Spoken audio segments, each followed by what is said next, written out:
You're scrolling through a dating app. One photo catches your eye.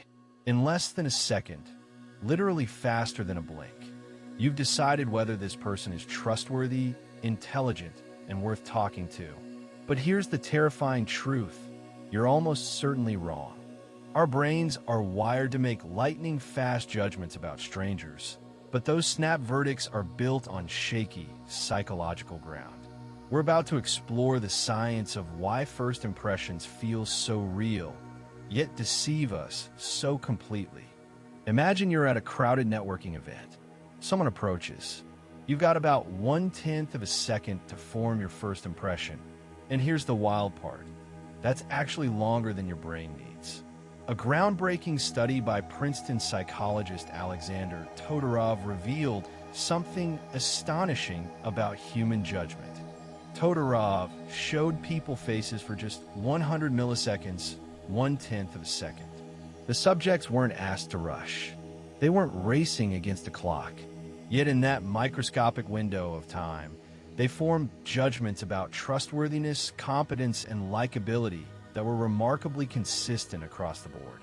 What's more, even when given unlimited time to evaluate those same faces, their judgments didn't fundamentally change. This is the core problem. Your brain's lightning-fast pattern recognition system treats facial features like a personality database. A strong jawline gets coded as competent. Symmetrical features become trustworthy. Soft eyes register as kind. But these are evolutionary shortcuts, heuristics developed when snap judgments about whether someone was friend or foe literally meant survival. The issue is that we live in a completely different world now. The brain's ancient wiring hasn't caught up. We're using Stone Age pattern recognition for modern human complexity. And that creates a dangerous false confidence. Because our judgments happen so quickly and feel so automatic, we assume they must be accurate. One positive trait. That's all it takes to hijack your entire impression of someone.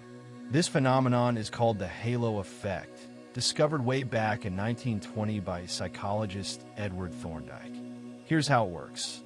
Someone is physically attractive, so your brain automatically assumes they're also smarter, kinder, more competent, and more trustworthy, even without a shred of evidence. Imagine two people with identical resumes applying for the same job. One is conventionally attractive, the other is not. Research consistently shows that the attractive candidate gets rated as more intelligent, more capable, and more likely to succeed, despite having identical qualifications. We don't consciously think they're pretty, so they must be smart. It's an automatic, invisible inference our brains make almost instantly. But there's another equally powerful bias that Solomon Asch discovered way back in 1946, and it's even more revealing. Asch ran a study where he asked people to form impressions of someone based on a list of personality traits. Here's the kicker. The order of the traits mattered enormously. When people heard intelligent, industrious, impulsive, they formed a very different image than when they heard impulsive, industrious, intelligent. Same traits, completely different perception. The first traits you learn essentially frame everything that comes after. This is called the primacy effect. Those initial pieces of information become an interpretive lens. The same behavior, let's say someone interrupts you at a meeting, gets reinterpreted based on whether you already think they're intelligent or impulsive. If intelligent came first, the interruption seems eager. If impulsive came first, it seems rude. The bias isn't about the trait, it's about the order. Here's a brutal finding that's deeply relevant to anyone living in the 21st century. A 2015 study published in Social Psychological and Personality Science discovered something jarring about online first impressions. Researchers analyzed people's ratings based purely on profile photos and online personas. Then they met those same people face-to-face and reevaluated them. The results were shocking. People who were rated as agreeable and warm based on their photos were frequently disagreeable and cold in person. Conversely, People who seem standoffish online turn out to be genuinely engaging face-to-face. The correlation between online first impressions and actual personality was remarkably weak. We're making judgments about who people really are based on carefully curated, filtered, and optimized images. Think about what's happening here. A photograph captures a single moment, maybe 1/100th of a second of someone's life. Yet we're using it to predict their entire personality, values, and character. We're making inferences about humor, kindness, intelligence, and trustworthiness from a 2D image and a handful of biographical details. It's like trying to understand an entire novel by reading the back cover. The deeper issue is that we systematically misunderstand the difference between exposure and knowledge. Just because you've seen someone's face multiple times doesn't mean you know them. Just because you've read their profile doesn't mean you understand their values. Familiarity breeds what psychologists call illusion of insight, the false sense that we understand someone because we've been exposed to them. You might be thinking, okay, so my brain makes snap judgments. Can't I just not do that? Unfortunately, it's not that simple. These snap judgments aren't bugs in your system. They're features. Your brain is doing something genuinely useful. It's rapidly categorizing incoming information to help you navigate a complex world efficiently. Imagine walking through the grocery store and having to consciously analyze every single person, object, and situation. You'd be paralyzed. You never get anything done. Your brain's rapid-fire judgment system lets you move through the world at speed. But that speed comes at a cost. Accuracy suffers. We trade precision for velocity, and we often don't realize it. Here's what's crucial to understand. Recognizing that first impressions are unreliable doesn't mean they're useless. They're data points, just not reliable data points. They're your brain's first hypothesis, not your brain's conclusion. The problem occurs when we treat our snap judgment as a final verdict instead of an opening question. We stop investigating once we've decided. The research reveals something almost paradoxical. The more confident you feel about a first impression, the more likely you are to be wrong.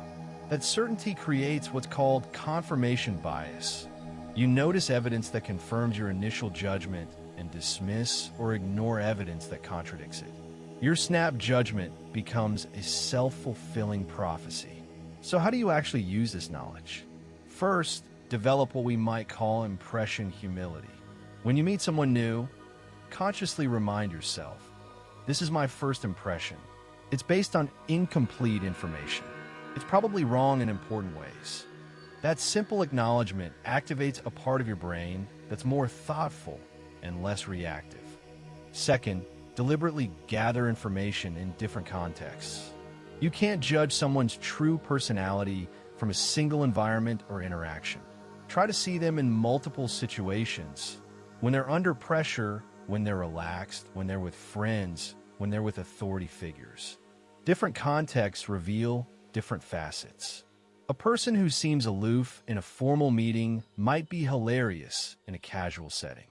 Third, pay attention to behavior over time, not just in the moment.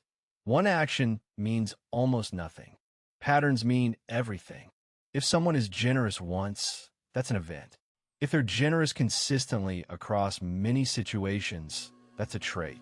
Build your judgment slowly, like constructing a mosaic one tile at a time, rather than glancing at the whole picture from across the room. Fourth, combat the primacy effect by actively seeking disconfirming evidence. After you've formed your first impression, ask yourself, what would prove this impression wrong? Then look for that evidence deliberately.